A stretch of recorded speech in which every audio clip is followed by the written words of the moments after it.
The morning the babies appeared was like any other in Dry Creek Hollow fog, laced, silent, and sleepy. The sun hadn't yet burned through the low-hanging mist, and dew clung to the brittle grass like tiny beads of glass. Eleanor May Wallace had already been up for 2 hours, as always. At 67, the rhythms of a long, solitary life were etched into her bones. She had no one to cook for but herself, yet every morning she made 2 cups of coffee. One sat untouched on the kitchen table, across from her. That was for Bill. Her late husband had been gone for 12 years, but the second cup stayed part of the ritual. Some days she spoke to it. She had just stepped onto the porch with a weathered basket of corn husks for the hens when she saw it another basket. But this one wasn't hers. It sat perfectly still near the gate, just outside the picket fence. Woven wicker, aged but sturdy, its shape too round and deep to be empty. For a second, Eleanor thought someone had dropped off a gift, maybe eggs or vegetables, though no one ever did that anymore. Then it moved. No, not the basket, the inside. A slow, subtle shift beneath a cream-colored blanket. Eleanor froze, her fingers clenched around the edge of her own basket. She stepped off the porch, her boots crunching softly against the gravel path. As she drew closer, she heard it quiet breathing, barely audible over the cooing of waking doves. Then a sound that made her heart nearly stop. A gurgle, a baby's gurgle. She knelt slowly, her knees cracking as they bent. 2 babies, twins, wrapped tightly in soft cloth, both sleeping, cheeks plump, breaths steady, and unmistakably dark-skinned.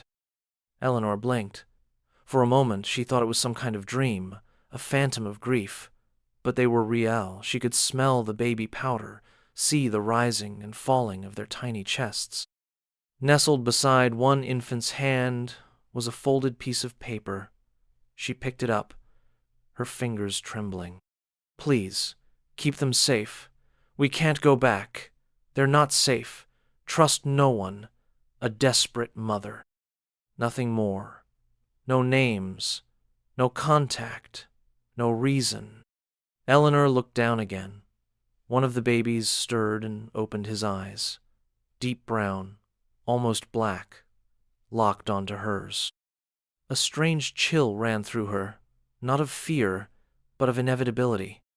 Dry Creek Hollow wasn't the kind of place where things like this happened. It was a town of porch flags, slow tractors, and gossip. People didn't leave babies on doorsteps. They didn't show up with secrets. Especially not here, not like this. By noon, word had already begun to spread, though Eleanor hadn't said a thing. The only call she'd made was to Sheriff Rick Halley, a lifelong resident, and her late husband's former fishing buddy. Rick showed up in his dusty patrol truck, squinting into the sunlight as he stepped out. "What's all this?" he asked, pushing his hat up, but as soon as he looked into the basket, his jaw tightened. "Well, I'll be damned." Eleanor crossed her arms. "Found them like that. Just this morning. Anybody come by the road? Not a soul, no tire tracks, no footprints, nothing." Rick nodded slowly. "You think this is some kind of prank?" "I don't think a prank leaves babies behind, Rick." "No, I suppose not." He scratched the back of his neck. "We'll have to call social services. You know that." Eleanor's gaze hardened. "Not yet. Let them rest. They're safe here." Rick studied her. "You planning to keep them?" "I'm planning to do what's right," she said. "What that is, I haven't decided yet." He sighed. "I'll give you a couple days, but after that, I'll have to file a report." She nodded. "I figured." That night, Eleanor didn't sleep much. The babies had settled into the spare bedroom still, set up from when her grandchildren used to visit, back when Bill was alive and the world felt bigger. She sat in the old rocking chair by the window, the moon casting pale light across the floor. Their names, they didn't have names. She whispered to herself, "You deserve better than this." The girl stirred first restless and wriggling. Eleanor picked her up and held her close, rocking gently. "You need a name, little one." She stared out the window, thinking. Then it came to her. Grace, that's what you are. Grace in a world that's forgotten how to give it. She looked down at the boy, still asleep. "And you'll be Samuel, solid like a stone." Grace and Samuel. By morning, someone had already talked. Eleanor opened her screen door to find Marlene Gilchrist standing in the yard. Marlene was the local busybody, with a mouth quicker than a whip and a heart just soft enough to make you feel bad for hating her. "Ellie Mae Wallace," she said, hands on hips. "You got something you'd like to share with the town?" Eleanor didn't move. "I didn't invite you, Marlene." "No, but your porch seems to be the new drop-off for babies, and word is these babies don't look like they're from around here." Eleanor raised a brow. "You mean they're not white?" Marlene pursed her lips. "I didn't say that." "No, but you meant it." There was a silence. Then Marlene softened, just slightly. "You really keeping them?" "They've got no one else," Eleanor said. "Until we find who left them, they're mine." Marlene hesitated, then said, "If you need diapers, I still got some from the twins' grandkids. I'll leave 'em by the gate." With that, she turned and walked away. Eleanor watched her go, her stomach a knot of nerves. She'd lived in Dry Creek her whole life. She knew what came next. People would start asking questions, and not the kind with kind answers. The second day dawned sharp and golden, with sunlight stretching long across Eleanor's front yard. The babies were still sleeping when she stepped onto the porch with her coffee, a blanket around her shoulders. The air smelled like pine and the damp memory of dew, but it also smelled of something else now change. Dry Creek Hollow was the kind of town where news moved faster than delivery trucks, and Eleanor knew by now that the story had grown legs. Not just widow found babies, but widow found black babies. Widows keeping them. Maybe they're from the city.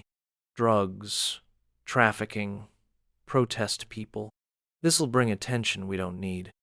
The problem with a place like Dry Creek was that it never forgot your last name or the color of your skin. That morning, she went to Mitchell's General Store for formula.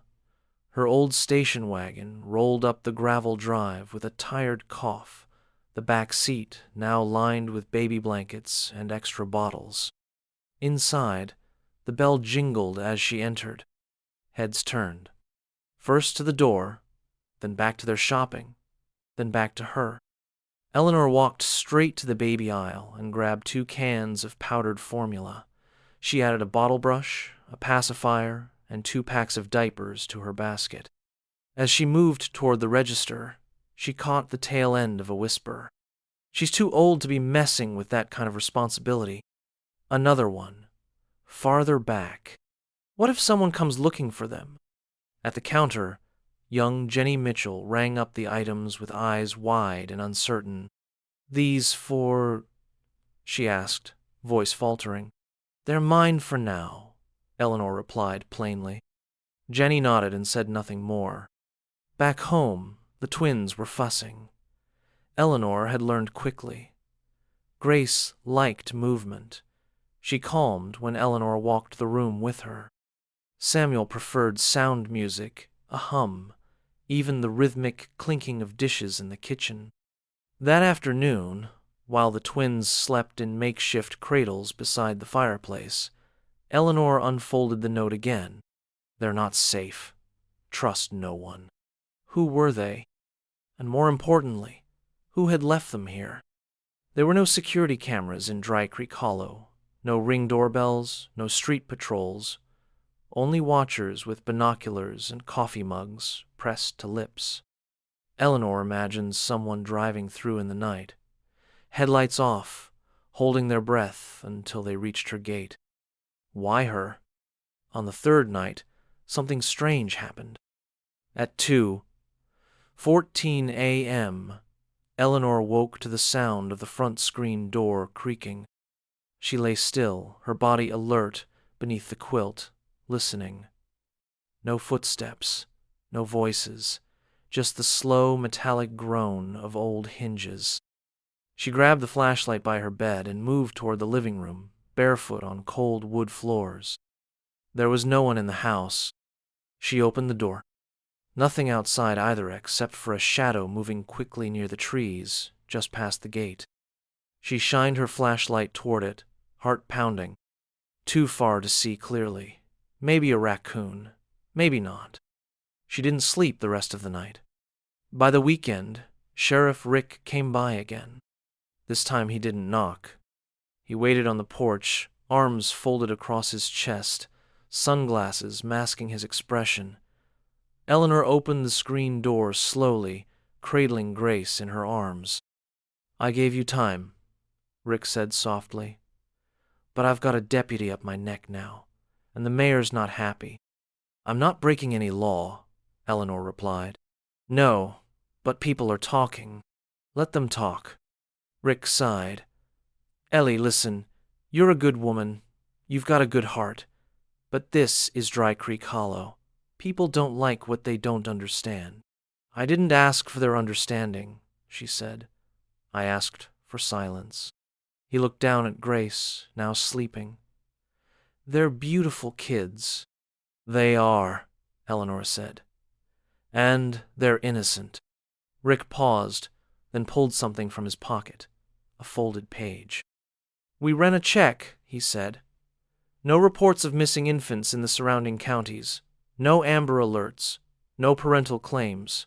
It's like they don't exist. Or someone made sure they wouldn't." Rick didn't argue. "You want my help?" he asked finally. Eleanor raised an eyebrow. "Since when do you offer help before a problem becomes a scandal? Since I remembered I owe your husband for pulling me out of a ditch in '89. She smiled faintly. "Start with traffic cams. Highway 13.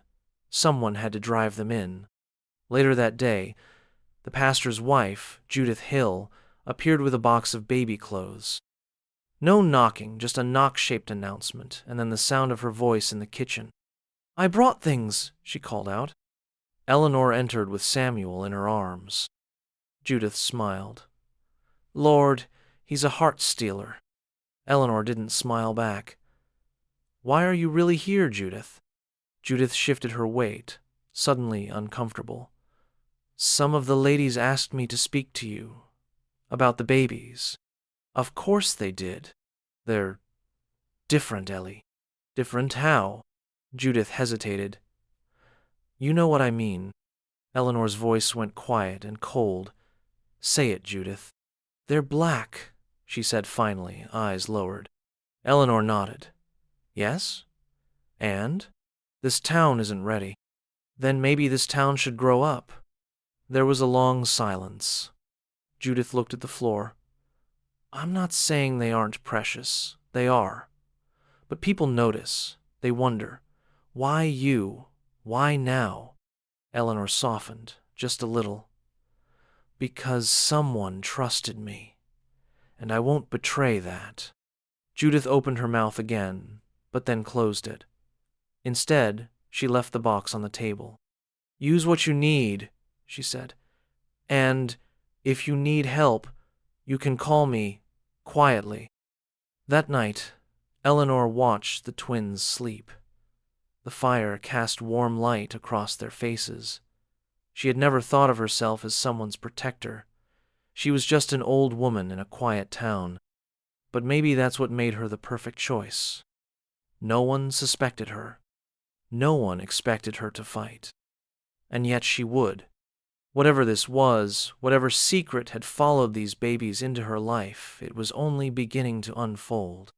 What Eleanor didn't know, what no one in Dry Creek Hollow could possibly know, was that someone was already looking for them. And he was closer than anyone suspected. The knock came just after dusk. Not the hesitant kind, like Judith Hill's, and not the hollow clang of Rick's badge knock either. This one was measured. 3 sharp raps, clean, calm. Eleanor opened the door with one hand on the frame, the other clutching a flashlight behind her back. She wasn't naive. Small towns bred good neighbors, but they also raised skilled liars, especially when secrets came knocking. The man on the porch stood in a brown wool coat, flecks of dust on his shoulders, like he'd been traveling down gravel roads for hours. Early 40s, tall, mixed race light brown skin, sharp jaw, and dark observant eyes. He held a leather satchel in one hand and offered a gentle smile. "Evening," he said. Eleanor didn't smile back. "You're not from around here." "No, ma'am. Name's Daniel Harris. I'm a genealogist and researcher, you could say." "You sell Bibles too?" He chuckled. "Only if they come with footnotes." She didn't move. "What brings you to Dry Creek Hollow, Mr. Harris?" Daniel hesitated. "I'm tracing a lineage, looking for a pair of twins, actually, newborns." Her spine stiffened. "You with the government?" "No, ma'am. Private. Hired." "Hired by who?" "That's confidential." Eleanor narrowed her eyes. "Then we're finished here." As she began to close the door, Daniel quickly added, "Their names might not be known yet, but their mother's name is Elise Monroe. She's 22, from Mississippi. She was in a witness protection program." Eleanor froze. That name, Elisa was, scribbled faintly in pencil on the back of the note she'd unfolded a dozen times. She slowly reopened the door, eyes sharp. "You have 30 seconds." Daniel stepped back. "Fair enough." He took a breath. Elise was a software engineer who uncovered a major cyber fraud operation linked to an international firm. Big names, deep money. She testified in a sealed federal court under an alias. They promised her protection. What happened? They relocated her to Baton Rouge, changed her name, gave her new papers, but she wasn't safe. Someone inside the protection program leaked her address. She ran, pregnant with twins. That was 8 weeks ago. Eleanor's throat tightened. "Why here?" she asked. Daniel reached into his satchel, carefully withdrawing a small folder. Inside were photographs, one of a young black woman with soft eyes and braids, smiling shyly, Elise. Another showed her visibly pregnant, standing outside a rest stop. Blurry, taken from a distance. There were reports she was spotted near Nashville. Then someone in your county mentioned a woman who bought diapers in bulk at a gas station and asked for directions to a rural road. "So you came knocking door to door?" Daniel looked around.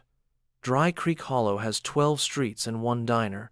Not exactly Los Angeles. It didn't take long to narrow down the chatter. Eleanor studied him. "Why should I believe you?" Daniel didn't flinch. "Because I want them safe, too. And because I think you already know you were chosen." That night, after putting the twins down, Eleanor poured 2 mugs of tea and invited Daniel to sit in the kitchen. He didn't drink his, but thanked her anyway. "They're named Grace and Samuel," she said softly. "They're healthy, calm. They trust easily, which is dangerous." Daniel nodded. "Twins run in Elise's family. Her grandmother was a twin. It's part of why the people after her wanted to find them so badly." Eleanor raised an eyebrow. "Why would criminals care about 2 babies?" Daniel hesitated. "Because Elise didn't just testify. She encrypted the evidence, split it across 2 biometric signatures.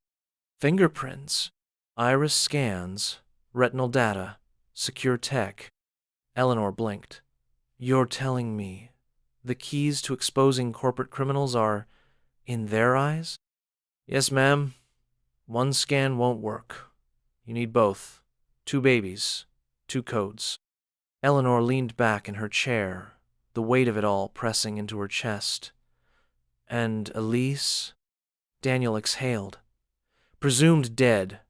Her car was found torched in Arkansas. Nobody recovered, but signs of struggle. Blood on the road." Eleanor went quiet for a long time. Then, "So, What happens now? Daniel looked her straight in the eye. That depends. Do you want to protect them, or do you want to disappear? In the days that followed, Eleanor told no one of Daniel's visit. He stayed in the guest room, rotating shifts with her to feed the twins. He was gentle, quiet, methodical. She trusted him cautiously, like a dog trusts a hand that hasn't struck it yet. But the town wasn't as quiet. At Mitchell's, someone had seen Daniel buying diapers. At the diner, someone noticed a black man filling his truck with fuel. And at church that Sunday, whispers turned to murmurs. That afternoon, Judith returned with a pie and sat uninvited at Eleanor's table. You've got a man staying here. Not that it's your business, Eleanor replied, but yes, a friend of the family. Judith leaned forward, tone low. People are saying things. Let them say. This isn't the city, Ellie. You're stirring a pot that never had room to boil. Eleanor stood. Then maybe it's time it boiled over. That evening, Daniel returned from a run into town with a tense expression. What happened? Eleanor asked. 2 men followed me in a black Suburban. No plates. They didn't approach me, but they watched. Her stomach turned. Time's up, Daniel said. They're closing in. He glanced at Grace and Samuel in their bassinets by the fire. We need to move them. Tomorrow. Eleanor looked around her, home, the photos on the wall. Bill's favorite coat still hanging by the door, the crooked floorboard that squeaked like a memory. She inhaled deeply, then nodded. If you're going, I'm going too. Daniel stared at her. You'd give this up? For them? She smiled. I've lived a full life. Those babies haven't even started theirs. That's not a decision. That's a duty. But outside, beneath the veil of night, a shadow stood just past the apple orchard watching the warm glow of Eleanor's windows. He didn't move. He didn't speak. But he was waiting. And he wasn't alone. Eleanor had never packed for escape before. By dawn, her kitchen table looked nothing like it used to. No jam jars, no crossword puzzle, no folded tea towel. Just formula bottles, medical records, weather maps, burner phones, a single photograph of Bill in a metal frame, and a .38 revolver wrapped in a dishcloth. Daniel moved silently through the hallway, loading the last supplies into the back of his truck. Grace and Samuel were buckled safely in the modified car seats he'd installed in the back, hidden behind a wall of old boxes and a camping tarp. We leave in 15, he said, checking the time on his watch. We take side roads, avoid the main route, and if anything looks off. We don't stop, Eleanor finished for him. I've got eyes, Daniel. And guts. He smiled briefly, but there was no humor in it, just pressure. They both knew this could go badly. The plan was simple. Take Highway 79 west, cut through Ashburn County, avoid major interstates. There was a contact, a retired judge with ties to the DOJ who owed Daniel a favor. He had a safe house in the hills above Knoxville, Tennessee. If they made it there, they'd have a shot at getting the twins placed under real federal protection.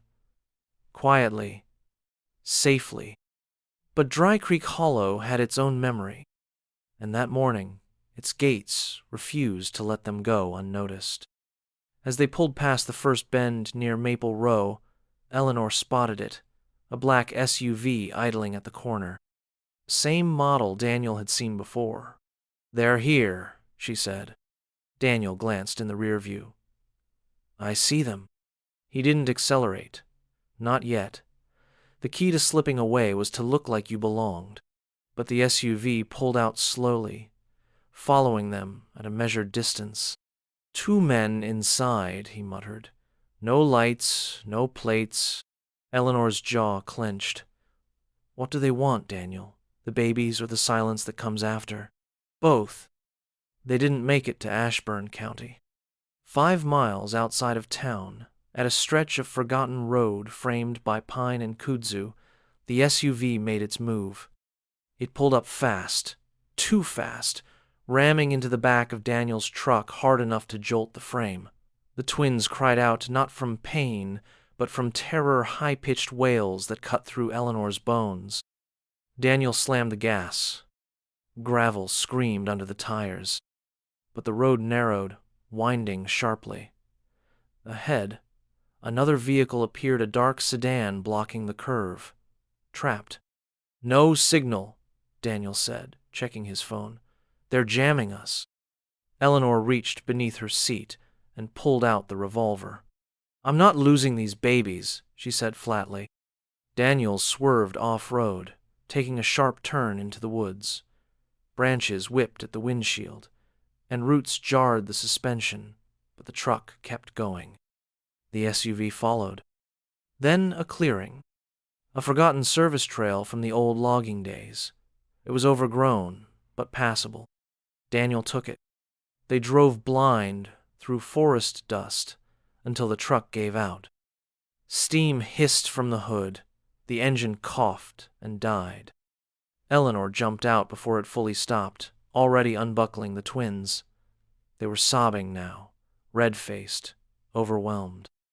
Daniel grabbed the emergency backpack. "There's a ranger station about 3 miles northwest," he said, pointing. "If we can get there." The sound of footsteps behind them stopped everything. Then voices. "Put the kids down. Nobody needs to get hurt." 2 men emerged from the woods. One wore military boots. The other carried a suppressed handgun. Both had the dead-eyed calm of people who had done this before.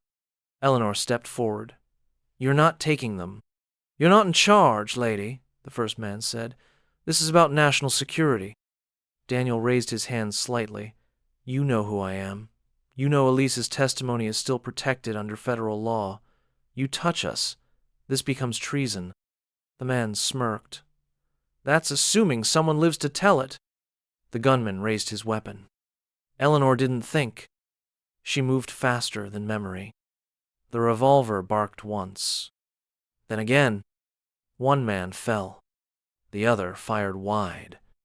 Daniel lunged, knocking the gun from his hand, both men crashing to the ground. Eleanor stepped in, grabbed the fallen pistol, and pointed it squarely. "Move and I drop you too," she said, voice like iron. The gunman lay still. Breathing heavily, Daniel stood up, bruised but alive. "You all right?" Eleanor nodded, hands steady.